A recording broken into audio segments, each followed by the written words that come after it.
LPSK Ruli Novian. Selamat sore Pak Ruli. Sore Pak Ruli. Sore. Baik, Pak Ruli, kami ingin mengonfirmasi. Sebenarnya dari LPSK sendiri pernah memeriksa atau mengakses Ibu Putri Chandrawati? Iya, terakhir ya kita sudah mengakses Ibu Putri minggu ini di hari Selasa kemarin.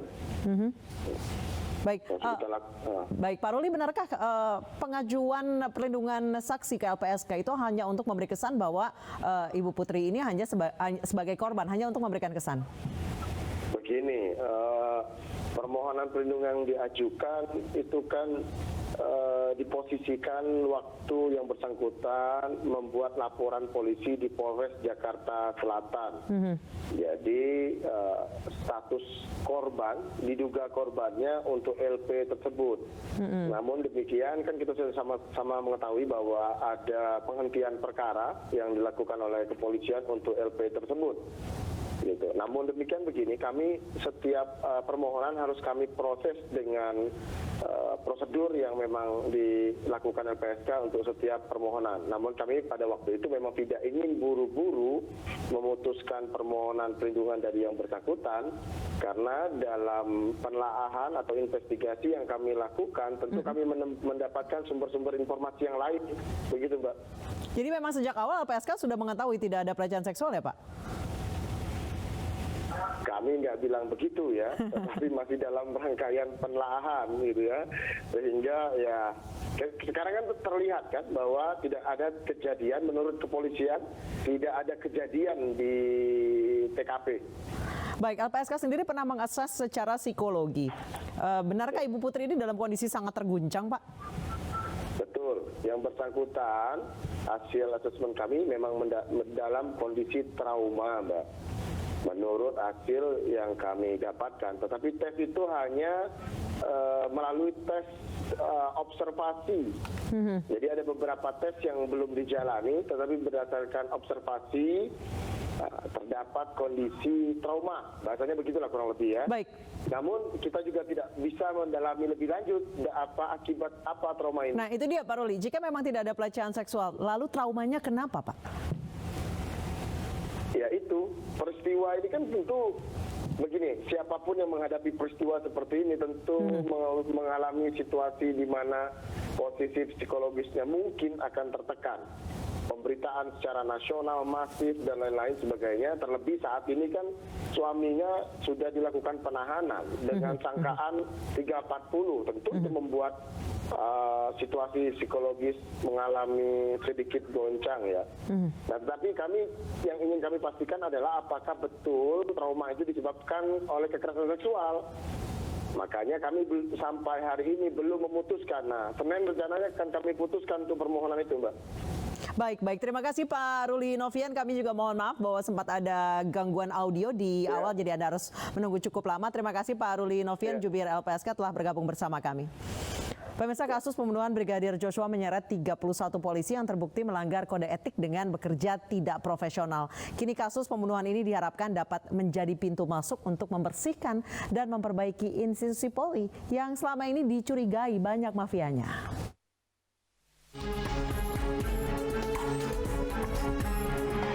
Ibarat cerita bersambung, perkembangan kasus tewasnya Brigadir Nofriansyah Joshua Huta Barat terus bergulir dan dinantikan publik.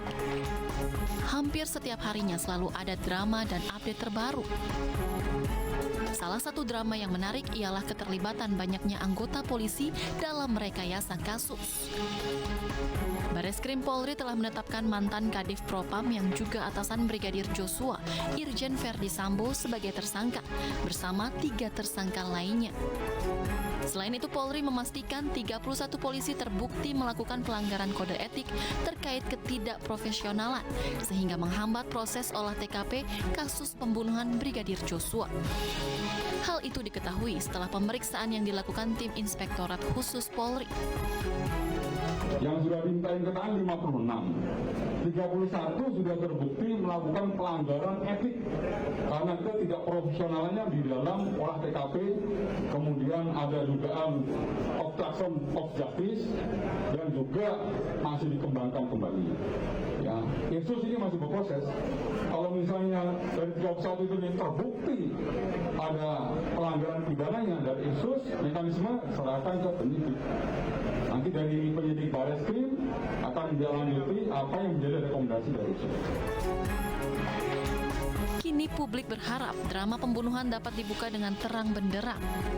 Selain itu, publik juga menantikan sikap tegas Kapolri Jenderal Listio Sigit Prabowo untuk menindak oknum polisi yang terlibat serta dapat bersih-bersih institusi demi menjaga marwah kepolisian. Semuanya jelas demi mencapai muara agar kepercayaan publik terhadap institusi Polri dapat kembali. 31 perwira polisi ini rela jatuh ke jurang untuk menutupi kasus pembunuhan Brigadir Joshua yang diotaki oleh Irjen Verdi Sambo. Akankah seorang perwira terjun ke jurang tanpa adanya safety net? Kita akan membahasnya bersama Sugeng Teguh Santoso dari IPW dan Arianto Sutandi, penasehat ahli Polri. Selamat sore Bapak-Bapak. Selamat sore. Baik, saya ke Pak Sugeng terlebih dahulu. Pak Sugeng, Anda pernah menyebut soal ini ada menjadi pintu masuk untuk mengungkap adanya mafia. Mafia apa sih Pak maksudnya?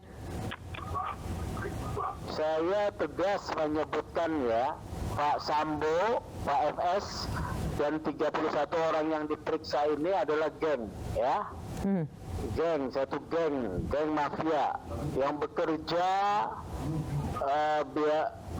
biasa melakukan tindakan yang melanggar menabrak ketentuan hukum dan kode etik mereka sendiri. Saya batasi Pak FS dan 31 orang. Bagaimana tidak? Baik, mafianya itu seperti apa sih Pak? Menutupi jaringan kejahatan misalnya gitu, jaringan narkoba atau jaringan judi atau apa Pak? Mereka berusaha menutupi satu peristiwa tindak pidana pembunuhan. Sementara mereka sadar bahwa tindak pidana tersebut harus diungkap karena melekat kepada mereka tugas dan tanggung jawab, untuk mengungkap dalam penyelidikan dan penyidikan, tetapi dengan sengaja melakukan obstruction of justice, ya. Nah, menjadi pertanyaan, mengapa mereka dengan sengaja mau melakukan seperti itu? Menjadi pertanyaan. Baik. Baik, kita juga terhubung dengan Pak Irjen Purnawirawan Arianto Sutadi. Pak Arianto, selama Anda sebagai polisi, apalagi pangkat Anda terakhir adalah Irjen, pernah menemukan seperti ini polisi lain berusaha untuk menutupi kejahatan yang dilakukan oleh rekannya? Itu kadang-kadang terjadi. Tapi saya terangkan begini ya, kasus ini adalah suatu peristiwa yang sangat aneh. Karena apa? Kan biasanya polisi itu kan bertindak bagus gitu ya, kalau ada kejahatan melakukan penyidikan profesional. Tapi ini yang terjadi adalah seorang oknum Bapak Verdi Sambo itu pangkatnya jenderal. Ketika itu kalap kemudian menembak anggotanya bersama-sama dengan anggota ajudan yang lain. Setelah meninggal, kemudian dia berusaha untuk menutupi perbuatannya itu dengan cara dia panggil anggotanya sendiri, kan dia itu propam mempunyai propos dan komisi etik. Dipanggillah semua anggotanya itu yang 31 itu, diperintahkan untuk ini bikin TKP yang begini, seakan-akan tembak-menembak. Akhirnya kemudian 3 hari kemudian yang dirilis itulah gitu. Jadi ini bukan citra ataupun cermin daripada seluruh polisi kayak gini berbuatnya gitu. Itu hanya oknum yang tadinya khilaf yang emosional, kemudian nembak anggotanya itu, kemudian dia berusaha menutupi kejadiannya itu. Baik. Jadi 3 hari itu bukan penyidik yang melakukan gitu. Itu supaya rakyat tahu yang terjadi itu begitu gitu loh. Baik, ini dialognya baru mulai panas Pak Arianto dan Pak Sugeng. Ya. Namun kami harus jeda terlebih dahulu karena kami harus menayangkan kumandang azan maghrib terlebih dahulu. Pak Sugeng, Pak Arianto. Kita azan maghrib terlebih dahulu. Pak Sugeng dan Pak Arianto, kita akan saksikan kumandang azan maghrib untuk wilayah DKI Jakarta dan sekitarnya. Dan pemirsa, kita masih terhubung dengan Pak Sugeng dari IPW dan Pak Arianto dari staf ahli kepolisian. Tadi Pak, kami baru saja mendapatkan informasi bahwa Kepala Puslap 4 Bareskrim Brigjen Agus Budi Harta ini termasuk dari 31 anggota polisi yang terbukti melanggar kode etik dalam kasus pembunuhan Brigadir Joshua. Tadi Pak Sugeng ingin menanggapi, silakan Pak Sugeng. Saya nggak dengar suara Pak Arianto ya, tapi saya mau bicara dari sisi yang saya saja ya. Jadi begini ya, kerja mereka sistematis. Saya buka saja ya. 11 Juli IPW melansir 3 hal, bahwa kejadian yang dilansir tembak-menembak, pelecehan, pengancaman itu janggal. Dan IPW meminta supaya dibentuk TGPF dan menonaktifkan Ferdi Sambo. Tanggal 12 Juli, ini perlu disampaikan ya, seorang anggota DPR RI dari fraksi PAN, saya tidak sebut namanya, berusaha mempengaruhi saya. Ya. Kemudian hari yang sama juga ada seorang anggota DPR Komisi 3 maksud saya ya, dari fraksi PAN berusaha menghubungi saya, mempengaruhi saya bahwa terkait dengan Sambo. Pada hari yang sama ada juga Komisi 3 dari fraksi PKS. Ini tidak berusaha mempengaruhi saya, tapi cuma bertanya-tanya saja. Karena sikap saya tegas bahwa itu adalah kejanggalan. Tanggal 15 Juli kalau tidak salah ya, seorang kombes dari Intelkam juga mempengaruhi saya. Ada saksi di sana, saya tidak sebutkan siapa ini. Artinya mereka bekerja sistematis, membuat prakondisi supaya cerita tentang pelecehan, cerita tentang penembakan, cerita tentang pengancaman itu diamini oleh pihak-pihak yang mengkritisi. Menurut Anda kenapa Pak Sugeng alasannya mereka berusaha untuk mempengaruhi Anda? Mereka didatangi oleh Ferdi Sambo katanya ya. Ferdi Sambo mengatakan bahwa kehormatan keluarganya itu persis sama seperti sekarang itu diinjak-injak, atau istilahnya kehormatan keluarga Ferdi Sambo itu dicederai ya. Bahwa bahkan dia menyesal mengapa bukan dia yang menembak sendiri, begitu loh ya. Jadi dilecehkan, istrinya dilecehkan, itu adalah kehormatan keluarga. Ini tanggal 12, saya mau buka saja, masih ada kontak itu pada 12 Agustus seperti Pak. Itu ya. 12 Juli. Oh, 12 Juli. 12 Juli. Baik. Masih awal-awal. Ya, jadi saya mengatakan ini bukan tanpa satu pengalaman gitu, dan juga menganalisis 31 orang kejebur ini ya, itu dengan kesadaran. Jadi saya menganalisis relasi kuasa yang terjadi, relasi hubungan kedinasan yang terjadi, itu dibangun atas kepentingan. Baik. Seperti itu. LPSK juga berusaha dipengaruhi dengan uang. Bukan tidak mungkin yang lain juga dipengaruhi dengan uang. Baik, saya ke Pak Arianto. Jadi ini adalah model kerja, ya, model kerja gaya mafia. Baik. Gitu. Baik, saya ke Pak Arianto. Pak Arianto. Oknum, saya setuju oknum ya. Baik. 31 orang itu disebut oknum, itu berarti adalah puncak gunung es dari oknum-oknum lain yang ada di bawah gunung es tersebut. Baik, saya ke Pak Arianto. Pak Arianto, 31 orang terlibat dan tadi Pak Sugeng mengatakan ada beberapa anggota DPR RI. Menurut Anda 31 orang itu sebenarnya bisa menolak perintah Pak Sambo apa tidak sih Pak? Begini, supaya bisa menolak apa enggak ya, terangkan aja lagi ya.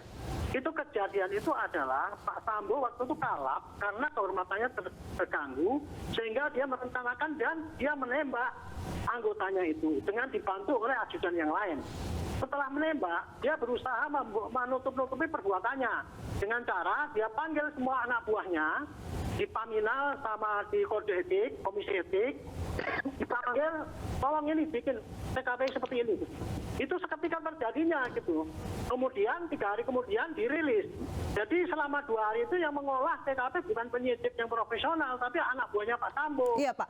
Pertanyaannya Pak Arianto, mengapa mau gitu Pak?